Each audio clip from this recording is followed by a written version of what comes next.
Oke guys, jadi ini ada postingan dari Bang Nalar. Terungkap bagaimana cara KPK memaksakan kasus Hasto Kristianto. Saksi-saksi diancam dengan kasus-kasus yang akan dinaikkan kalau tidak mau kerjasama guys. Mirip gaya Mulyono, sandra orang-orang dengan kasus dikorupsi guys. Bismillah, assalamualaikum guys, berjumpa lagi di channel Jurnal Terupdate. Oke guys, jadi ternyata seperti ini cara untuk menekan kasus sekjen PDIP Hasto Kristianto, yaitu dengan melakukan intimidasi kalau tidak mau nurut atau tidak mau bekerja sama guys. Tentu kalau ini benar guys, sungguh sangat miris sekali hukum kita guys. Jadi tak perlu berlama-lama, untuk lebih jelasnya langsung saja kita simak bersama-sama video ini guys. Bismillah.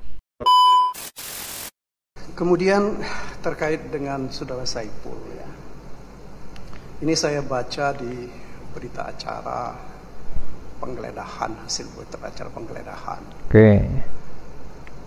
Ini saudara Dona, dari rumahnya saudara Dona. Dona ini kan kalau saya tidak keliru adalah istrinya Saiful ya. Betul. Menurut keterangan saudara Saiful, mantan istri sekarang. Mantan istri. Nah, yang saya mau tanya kepada saudara ya, dari hasil penggeledahan ini ditemukan 3 pucuk senjata ya. 2 itu adalah pistol Colt 45 dengan tentu saja dengan anak pelurunya. Kemudian yang selain itu ada juga senjata gas dan amunisinya juga. Nah, pertanyaan saya begini, apa betul ya seperti disampaikan oleh beberapa orang kawan kepada kita bahwa saudara Saiful ini berubah pengakuannya dari apa yang dia sampaikan di hadapan persidangan dalam perkaranya dia, atau dalam BAP yang dia sampaikan, bahkan kemarin itu di hadapan persidangan ini pun juga dia mengatakan bahwa apa yang dia sampaikan itu yang benar adalah sebagaimana diputus dalam perkaranya dia.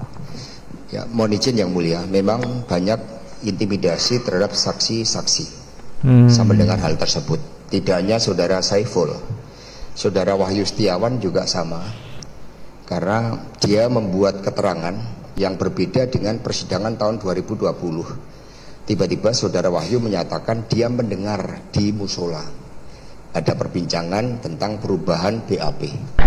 Padahal dari keterangan para saksi justru saudara Wahyu yang berkonsultasi kepada Doni.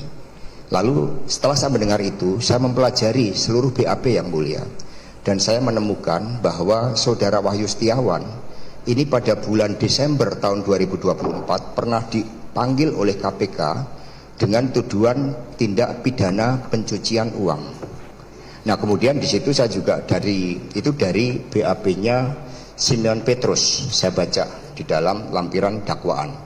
Kemudian dari situ ketika diperiksa oleh saudara Rosa, ternyata di situ juga beberapa uang suap yang dipakai, yang diterima saudara Wahyu ternyata dipakai untuk renovasi rumah di Banjarnegara.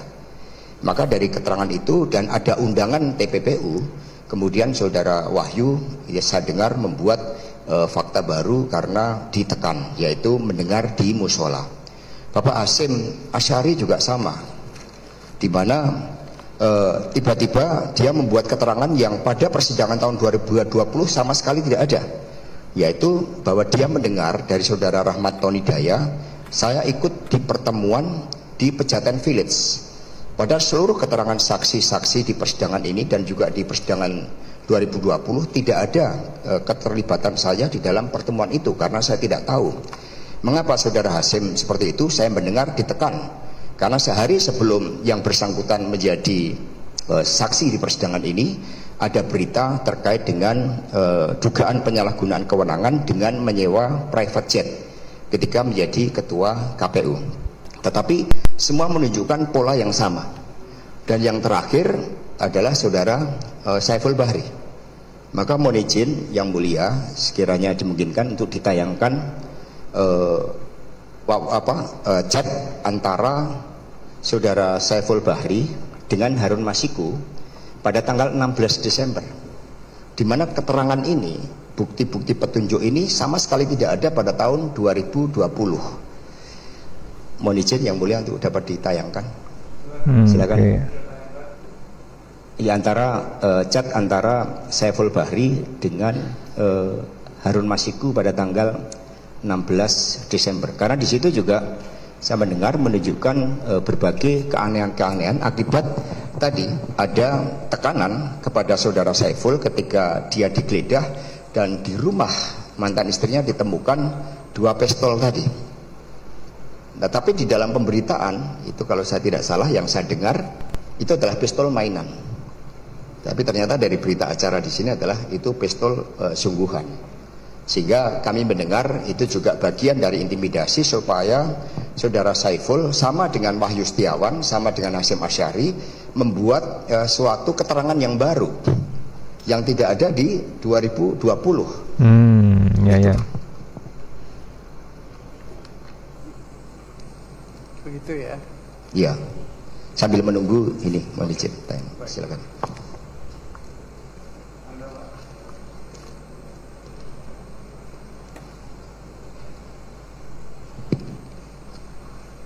Jadi mohon izin yang mulia, ada pola yang sama, memberikan suatu keterangan baru yang berbeda dengan 2020, dan kemudian saya mendengar ada berbagai intimidasi yang juga dibuktikan di sini, termasuk di dalam BAP saudara Saiful Bahri. Di dalam dalam keterangan di persidangan baik 2020 maupun persidangan di sini, nyata-nyata tidak ada sumber dana dari saya. Tetapi saat itu ketika dia diperiksa oleh penyidik, dia suruh membaca BAP yang lama. Di dalam BAP yang dulu dan di fakta persidangan tidak ada nama saya. Mungkin bisa ditayangkan. Tiba-tiba BAP 25 Februari itu ditambahkan nama Hasto Kristianto. Sehingga itu berbagai keanehan-keanehan. Nah ini mohon izin yang mulia. Coba ditayangkan lebih besar. Oh ya, ini kurang jelas. Minta tolong diperjelas. Nah ini yang mulia, menurut saya ada beberapa keanehan. Yang pertama, saudara Saiful ketika menyebut saya, ini adalah Mas Hasto atau MHK. Ini menyebutnya sekjen. Ini bukti ini tidak ada, bukti petunjuk tidak ada di 2020.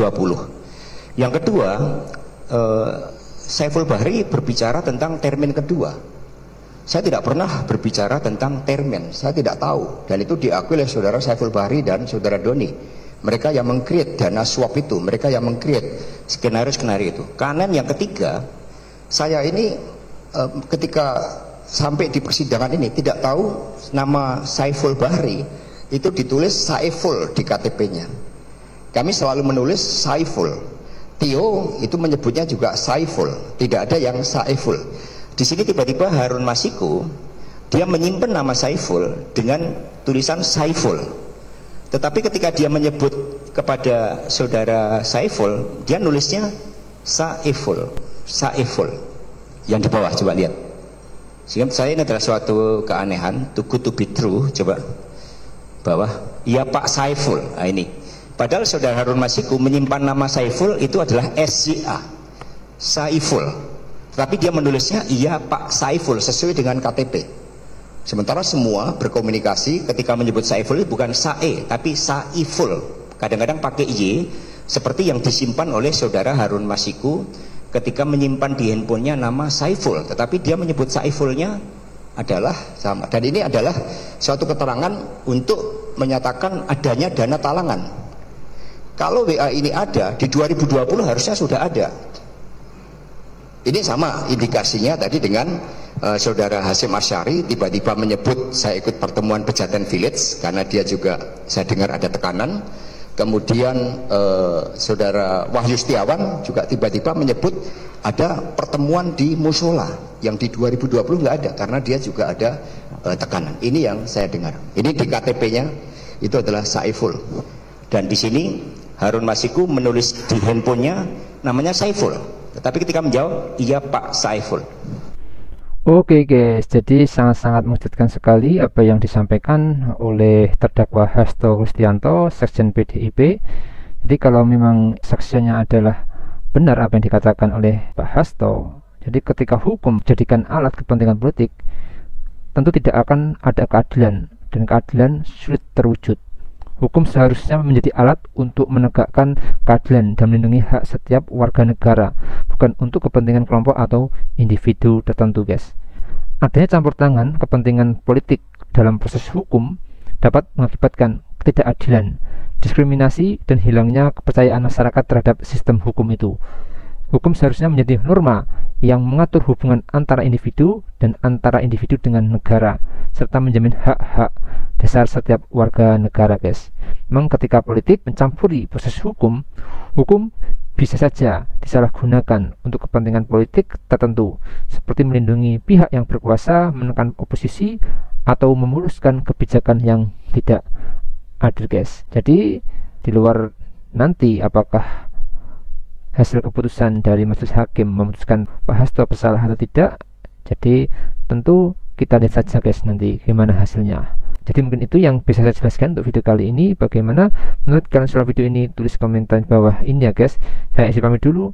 Wassalamualaikum warahmatullahi wabarakatuh.